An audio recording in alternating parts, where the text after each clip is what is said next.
With Prime Minister Theresa May's fall from power, Britain now faces a central question. Who, if anyone, can lead the country out of its morass over quitting the European Union? The search for an answer began this morning in London. The Prime Minister emerged from 10 Downing Street acknowledging that her time trying to deliver Brexit is over. I have done everything I can to convince MPs to back that deal. Sadly, I have not been able to do so. But it is now clear to me that it is in the best interests of the country for a new Prime Minister to lead that effort. It was an emotional moment for the Conservative Party leader, stepping aside after less than 3 years as Prime Minister. I do so with no ill will, but with enormous and enduring gratitude to have had the opportunity to serve the country I love. May's turbulent term was defined by Brexit, the deal she negotiated with the European Union, and her ultimate failure in Parliament. She took over in July 2016, having opposed Brexit after her predecessor, David Cameron, resigned. He had campaigned against leaving the EU, but it won 52% of the vote in a referendum. The British people have made a very clear decision to take a different path. And as such, I think the country requires fresh leadership to take it in this direction. And when May began her Brexit negotiations, many Conservatives had high hopes.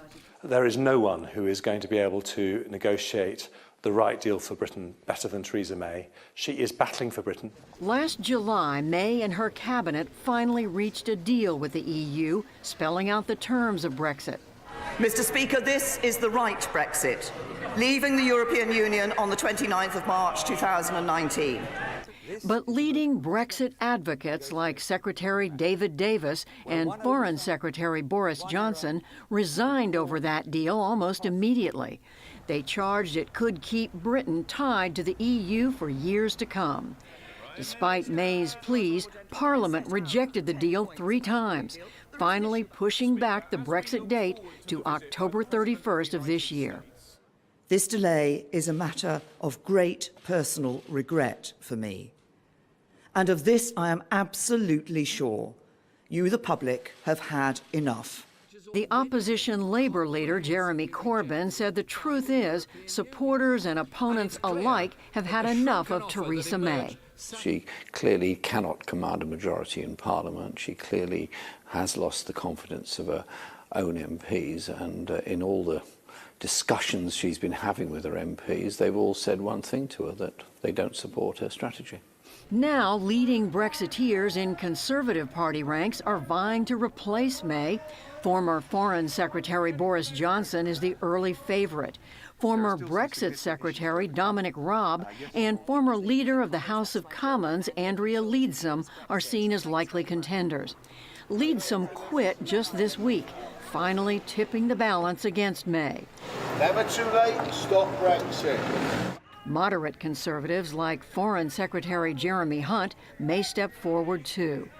But after recent local elections saw heavy losses by the Conservatives, the opposition is calling for a new general election.